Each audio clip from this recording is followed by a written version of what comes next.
I've got a good one for you today. That is right. How in the world do you get rich? We're going to find that out today. And you want to know what? I know I'm going to be a little bit talkative, so I hope you enjoy, and we'll go ahead. If you have any more suggestions, let me know. Let's go right into it. First, I want to talk about my philosophy regarding building wealth and how you should do it. In my opinion, I believe you should put in your hardest work, and you need to earn wealth the younger you are. The reasoning for that would obviously be it's best to be able to retire early.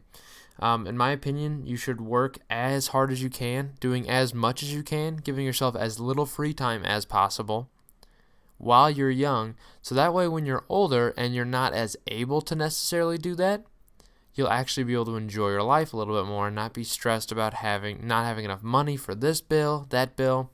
So in my opinion, it's absolutely vital that you go ahead and work your butt off while you're younger. That way it'll pay dividends for you when you're older. You want to do something not necessarily good in the short term, right? If you want to think about it that way. So this is going to obviously be not an enjoyable time. Just personal experience right now. So right now I work anywhere from, alone 50 to 60 hours a week. And that's salaried pay, so I don't get paid any overtime for it. But I took it. I took the position I'm in for a raise, and there's a reason for that. I'm working on building my wealth and maybe moving on from here to something even bigger. And that's certainly an option that I think a lot of people need to consider. Not to mention, in the meantime, I am also currently in school. I'm a full-time student as well.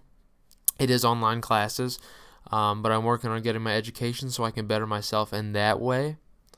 That's also something to consider. On top of that, other things such as just miscellaneous projects here and there, such as this YouTube channel here, managing the social media accounts for it. There's a lot of things that I'm really doing right now that are taking away from my time that I have as far as free time is concerned in order to better set myself up and attempt to better set myself up for the future. That's really the goal of what I'm doing here, and that's what I suggest everyone does, frankly. I know it's fantastic to have free time to do extra stuff, and it makes you a lot happier, but I'd rather be happier whenever, my body's sore and aching than, having to work until I'm, retirement age is 74 right now. I'd much rather not be working until I'm 74. I want to retire young. That's entirely my philosophy. I also am a firm believer in avoiding unnecessary fees, whatever there might be. I know a lot of people getting paying for gym memberships they don't use anymore because they're too lazy to get rid of it. Paying interest on credit card debt that you're not paying off. I hate that. One thing I hate more than anything is paying off interest on anything. To me, it's just absolutely ridiculous concept. Pay your bill on time or pay the minimum on time.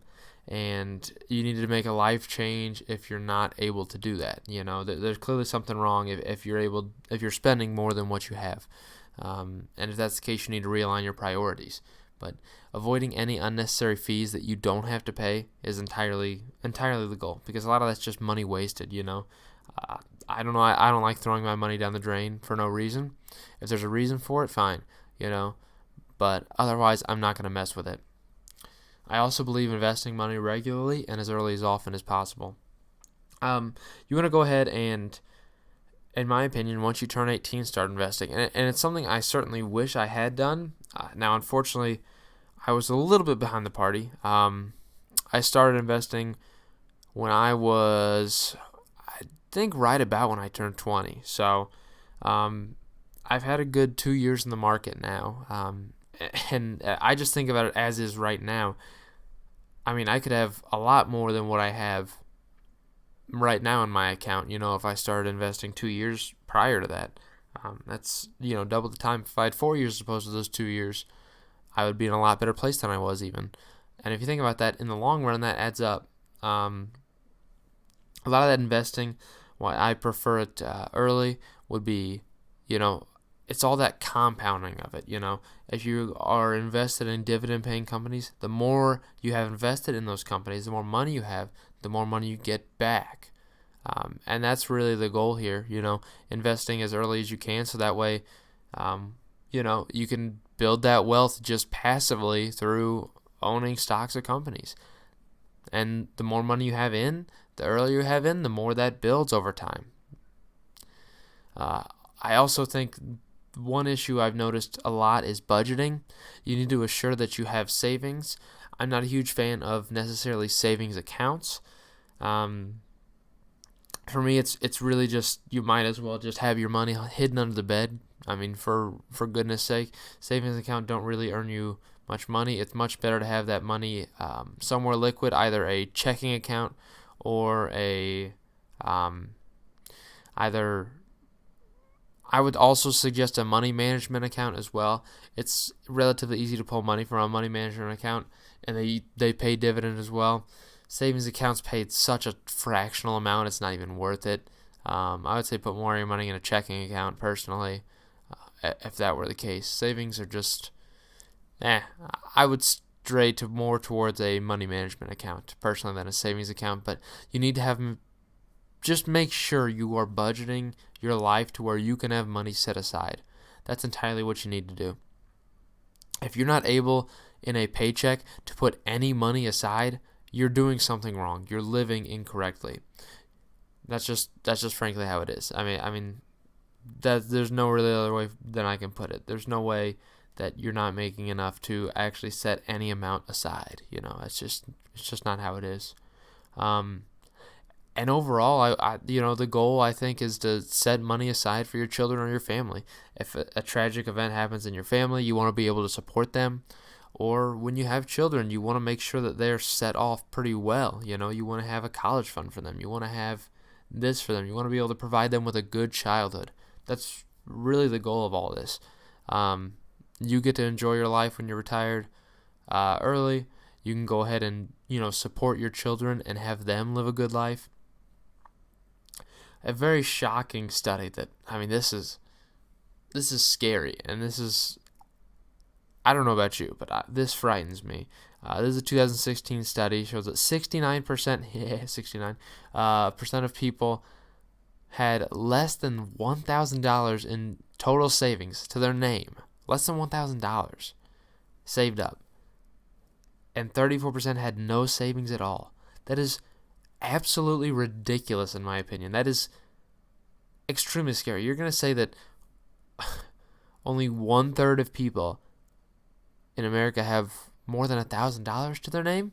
That is extremely scary. And a lot of that, you can blame whatever you want to blame. Blame it on, people not getting paid enough. I don't think it's necessarily at all to be saying that people aren't getting paid enough. Record unemployment right now. Wages are increasing. I just don't think there's a way. I think there are reasons why people are poor, for sure. But there is no reason why you can't change that. That's entirely my opinion on it. There's no reason that you need to stay impoverished if you are right now. There's absolutely ways to change it. And that's kind of what the goal of this video is, to show those ways to change it. Because these people that have, 70% of people that have less than $1,000, there are a lot of ways that they can change themselves to actually improve that number significantly. And I'm going to go over those tips right now. So, overall, our goal of this wealth management and growing our wealth is retiring early and enjoying life. You're not going to be enjoying life if you have no money in a savings account at all. You're not going to be able to enjoy life. When you're 70 and still working on a factory line, or when you're 70 still having to go 40 hours a week to a job, you're not going to enjoy that. That's the time where you want to go ahead and just relax. And in the end, again, we want to set up our kids for success. If we set a bad example as the parents, that leads to a bad example for the children, right? If they see you aren't saving anything, that teaches them, well, there's no reason to save, just live life the way you want to, and you don't have to worry about saving or anything in the future. That's just an awful way to do it. It's just really setting your kids up for failure if you're that way. So you got to make sure, set your kids up for success, both in the philosophies that you have and just the money you raise. The money alone can help support and give them a good childhood. It also shows them the value of the dollar. That's an important thing to mention there. The value of the dollar, what it actually means to have money, what it means to build wealth. It's an important thing. Always teach your kids these lessons as well. So how do we build the wealth? And there's a lot. There's a lot of different ways to build wealth right now. A lot. My personal opinion is obviously work hard. And I think on top of that, it is very important right now that you find multiple avenues in order to make money. So you're not just going to want to stick to one revenue source. In my opinion, anyone at any given time should have 2 or 3 different revenue sources. 2 or 3 different things that are actually bringing in money, whether one be passive income through something, whatever it might be. So a couple of these examples here. Obviously, as far as that building wealth, you need to seek higher income positions. If you're joining a retail store as a cashier, your ambition should not be to stay as a cashier making $10 an hour. It shouldn't be. You're going into that job and you should be looking, how in the world do I make more money and what can I do? It's a philosophy I've always lived through. I've been with my company 4 years, and every single year has been a step up. Step up in terms of pay, step up in terms of title. That's what I've always strived for. I started out, and I did start out as a cashier, and I've worked my way into higher level management, and that's entirely what you should be doing. I don't necessarily think it's good to be complacent with the job you're in, You should always be looking for what's next, what can I do better. Complacency is just how you set bad expectations, and you don't necessarily get to live to your fullest. You should never be complacent. On top of those, seeking higher income, entrepreneurship is obviously a very big avenue that you could go down. And there's a lot of difficulties to entrepreneurship too, Starting your own business it's a difficult and it's a scary thing to do. But you can be very successful as an entrepreneur where you're not reporting to anyone and you get to set the standards. It's just a very dedicated and involved thing to do, but it absolutely can happen. It doesn't necessarily need to be anything big. Even entrepreneurship could be anything like a secondary source of revenue just through selling jewelry on, Craigslist, eBay, something like that. Having your own online shop. You could be your own entrepreneur that way. It doesn't necessarily have to be starting a major business that has physical locations. It could be in any way. That always something to consider. And then with your free time, stuff like side jobs, always considered. Contract work, anything like that you can do, it's probably worth it. And if you're young, if you want to go ahead and in your free time after school, with winter coming up, go make some money by shoveling some driveways for a couple hours. Someone will pay you, $30 a driveway maybe, depending on the size of the driveway, obviously. You get to barter the prices, depending on the size of the driveway. But regardless, it's just extra money you can make while you're not at school, while, whatever it might be. Anything like that you can do extra, I'm always saying you should go for it. Next big point, which is why no one has savings, is living within your means or under your means. My example here is having McDonald's versus having Applebee's, right? So one is a quick, cheap fast food place, the other a dine-in restaurant. Now, if we're looking at a $1 McDonald's burger versus a $9 Applebee's burger. What's better? Obviously the Applebee's is. What's cheaper? Well, the McDonald's is by $8. If you add that up over, one meal a week that you eat there, well, I mean, that adds up pretty significantly, $8 every week adds up quite significantly. In a year, that's 400 something dollars. I don't know about you, but in my opinion, I'd save the $400 a year personally, and I'm going to eat somewhere cheaper. Or really the main goal would be making your own meals. It's just a lot healthier and usually a lot cheaper that way. I mean, it's not necessarily going to be the restaurant quality, I would say, but it's going to be higher quality than a fast food if you make your own food, and it's going to be a lot cheaper than a restaurant. It's going to be a lot cheaper. Make your own burgers, in my opinion. Make your own burgers versus going to any of these places. That saves on gas as well. You do the one trip to the grocery store and you should be set for a while. I currently live under my means, 100%. I make enough money to go enjoy myself at sit-down restaurants, every day if I wanted to. Do I? No, I certainly don't.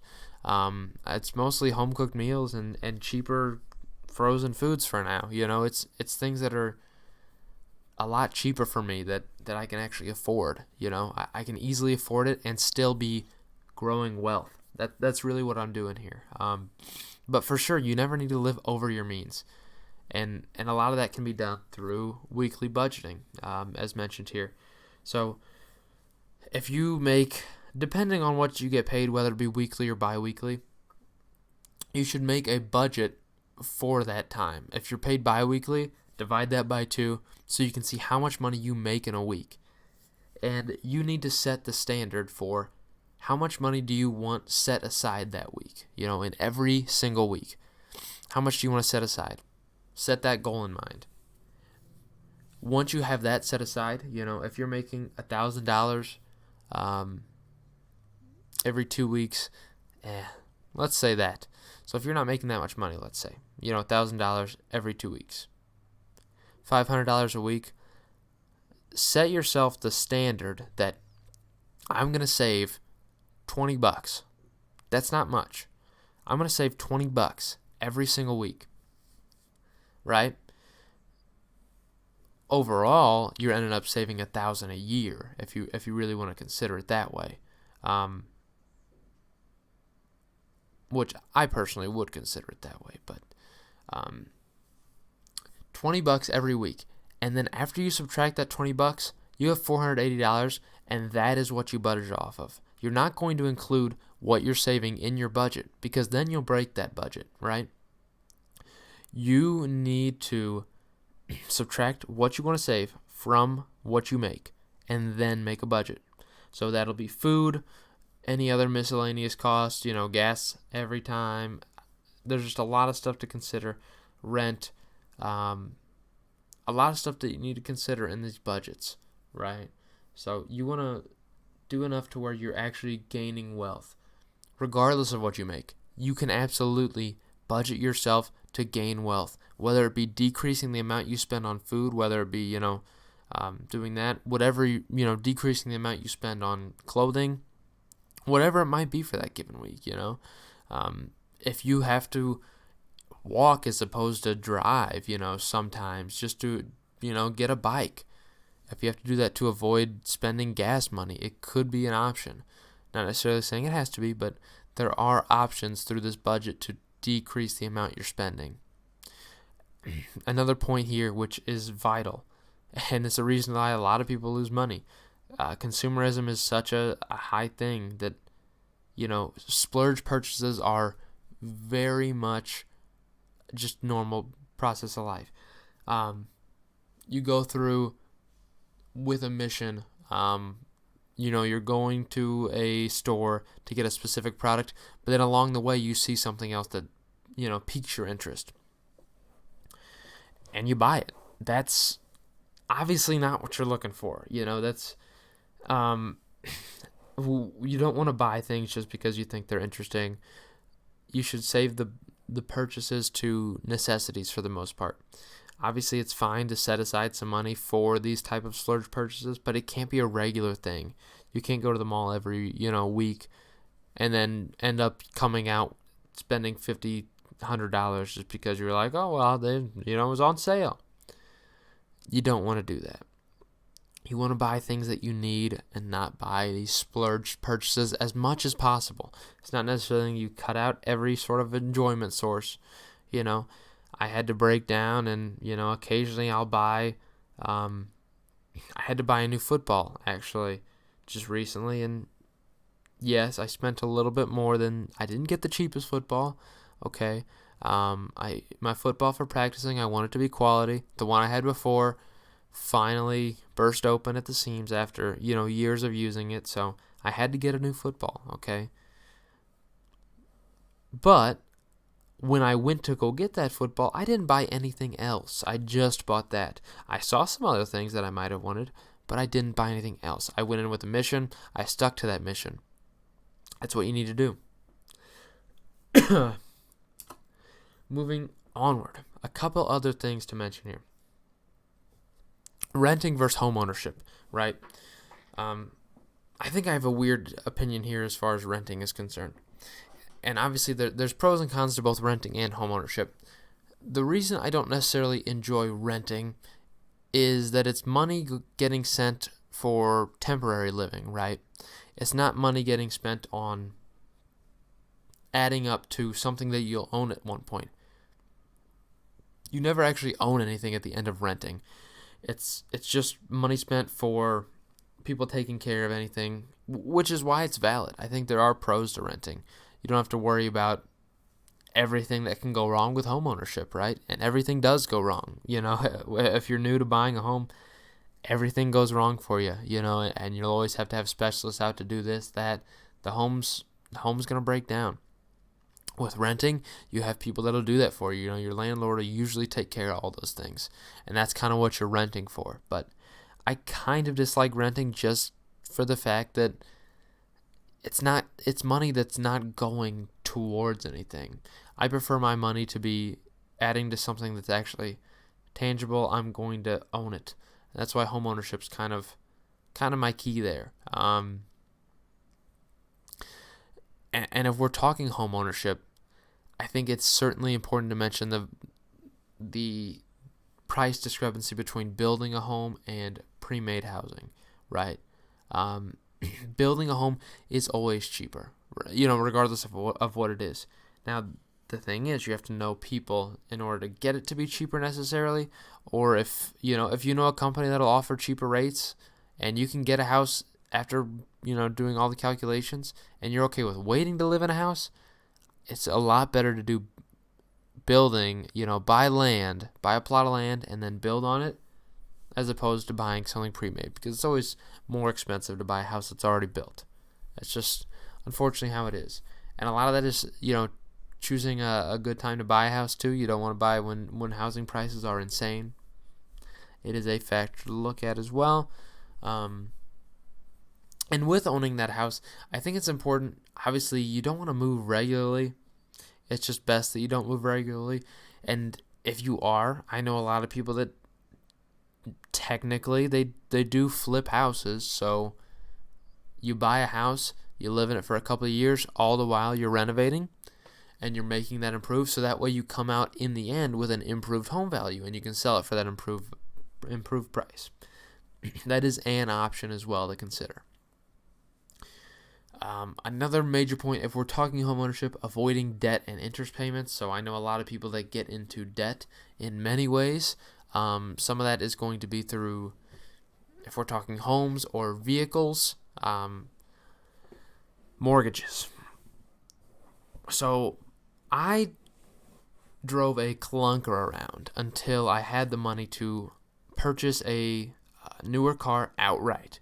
And I did. I bought a car outright in cash. Did not pay anything. Did not lease it.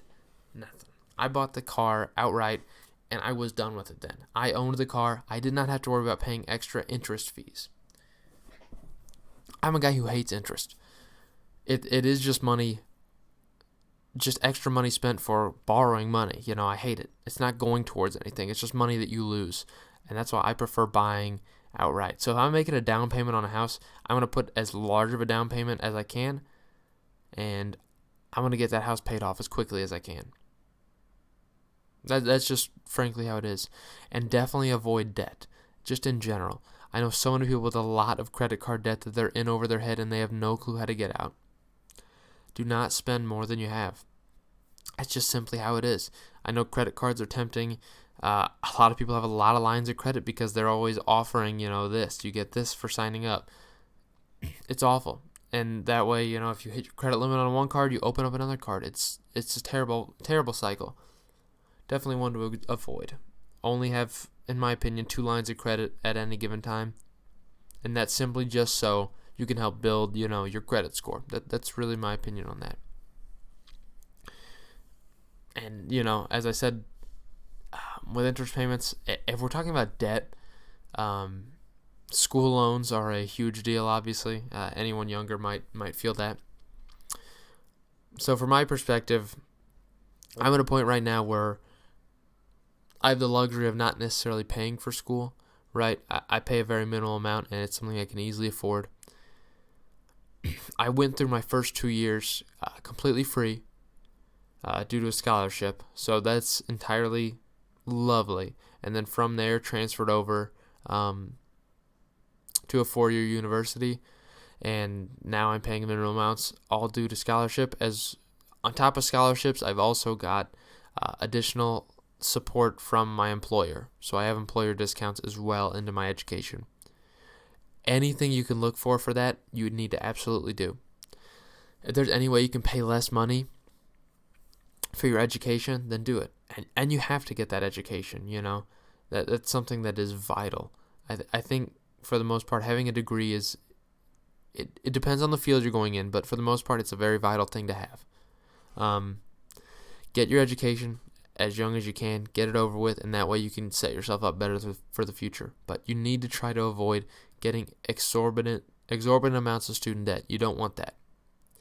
However you can avoid that, please try. Whether it be, and it's hard to say because, people don't think about it when they're in high school. I graduated high school with over a 4.0 GPA, and I got a 29 on my ACT. Nothing significant, but it was enough to earn me scholarships, and that's kind of thing that I thought of back then even. I've had this philosophy for a long while, and I tried very hard in high school for that specific reason. I wanted to get scholarships so that way I didn't have to pay as much in college, and I'm going to come out of college completely debt-free with my education and my bachelor's, and that's the goal. Any advice I'd give to anyone younger than me, while you're in high school, take it seriously. Take those advanced classes. Get college credit when you can when you're taking those AP classes. Get the college credit. Save money that way. Definitely take initiative. Go for extracurricular activities because that looks good on any sort of scholarship application. It looks good when you have extra things on there. It helps with applications in the future too, just in general for jobs. But definitely don't blow off high school like it's nothing. That's my opinion on the matter. Finally, I just have to mention, manage risk properly. So, we talked about entrepreneurship earlier. Know the risk of it. Know what can come of it. How much money are you willing to lose if things go south, right? You got to consider that. Managing risk, pretty simple. Don't invest in stupid stuff. Definitely can do it. And obviously, just, one more point, building wealth. Investing is obviously a key point to building wealth as well. So keep your money invested on top of, saving it. Definitely invest. And now, how do we retire young, right? What you need to do to retire while you're young is make your money work for you with investing, right? So that's going to be done through investing in companies that do pay dividends, right? These are companies that pay you money just for owning them. You want to choose good companies that pay decent yields, decent dividend yields, the percentage of the stock price compared to what they pay out. You want to get decent yield stocks so that way you can just own those companies and they'll be paying you in the meantime. You want to build up your account value enough to where you can be getting, plenty money to where you are actually gaining money just from sitting there doing nothing. That is entirely the goal of what you want to do. If you can retire at age 50 and just sit there and, every month collect $1,000 in dividends, you're going to be happy, very happy. That's the goal, obviously. And the more wealth you build, the more dividend money you make. And really, it's just making your money work for you. That's how the rich can continue to stay rich and get richer. It's how the poor can become rich. You just make that money work for you. Don't just let it sit there. Do things with it that'll actually make more money. Obviously, again, passive income streams, some of that could be dividends. Some of it could be anything else that could earn, passive income, whether it be, selling a book and gradual income from that. As we mentioned, paying off debts early. You want to get your house paid for early so that way you can just not have to worry about any of those extra payments. Your car, you don't want to have to worry about any extra payments. You want to live off that passive income you make so you don't have to actually work to pay off those bills. And then you can finally enjoy waking up with no worries. That's obviously a big goal. Don't want to have to worry about anything. And you can just go golf the rest of your life. Why not? Go live on a golf course, build your own golf course, and just golf. Why not? That's all I got for you. So I really hope you enjoyed, and hopefully you get rich.